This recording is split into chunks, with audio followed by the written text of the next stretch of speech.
In 1999, David Bowie said this about the internet. The actual context and the state of content is going to be so different to anything that we can really envisage at the moment, where the interplay between the user and the provider will be so in simpatico, it's going to crush our ideas of what mediums are all about.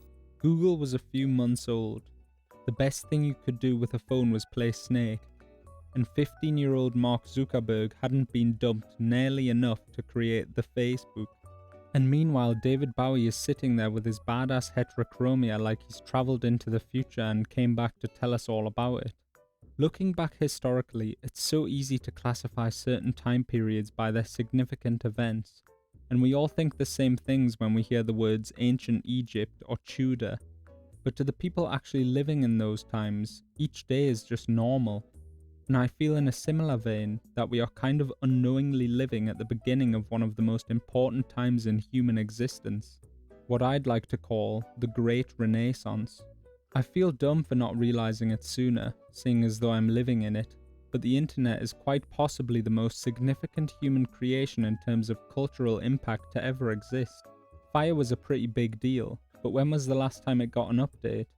In the space of 20 years, what used to be a way to send emails and talk about Star Trek has evolved beyond all belief into something completely transformative to society.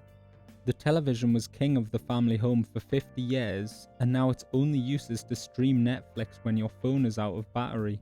Shops have went from the place you go to buy things to the place you go to look at stuff and then get them cheaper on Amazon.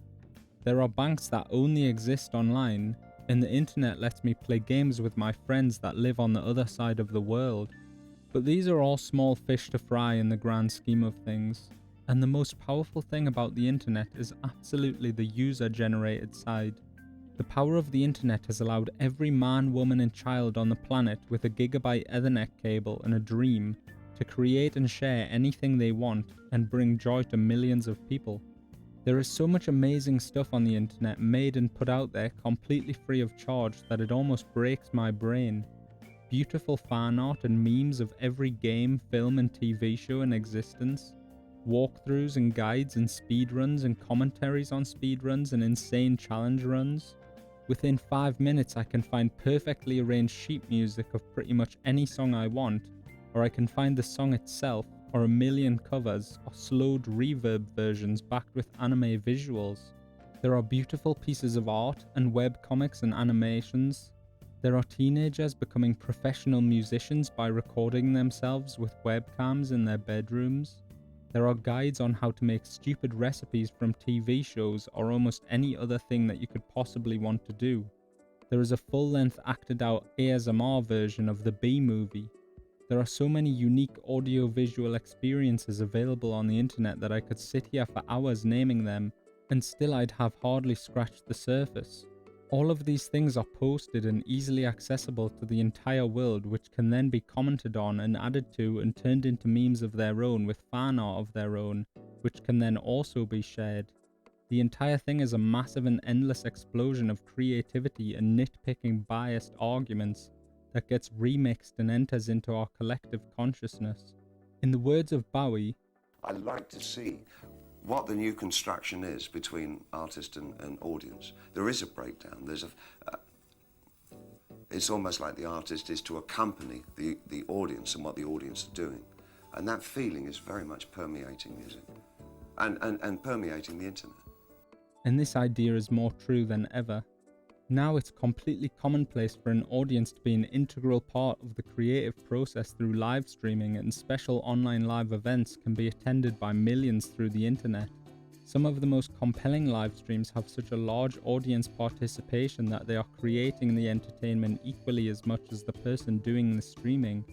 Creator and audience are no longer separated, and we are living in a world where almost every one of us shares part of ourselves with the internet. Whether it is the written word, videos, photos, music, we all donate to the collective pool of joy and entertainment as much as we bathe in it, and that donation spurs others to create in turn, to give back as it were, to the people that gave so much to them.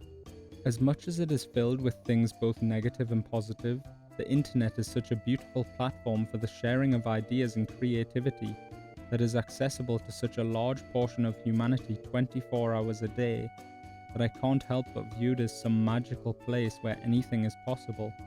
It provides me with so much joy and entertainment on an almost daily basis that I feel like if I can give a minuscule fraction of that back to someone else, then I'll be happy. We are only 20 years into this whole internet thing, and it's only going to become more and more crazy from here. This is the Great Renaissance.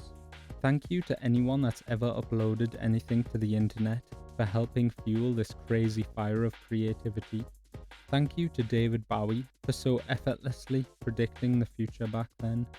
And of course, thank you for watching. This video wouldn't exist without you.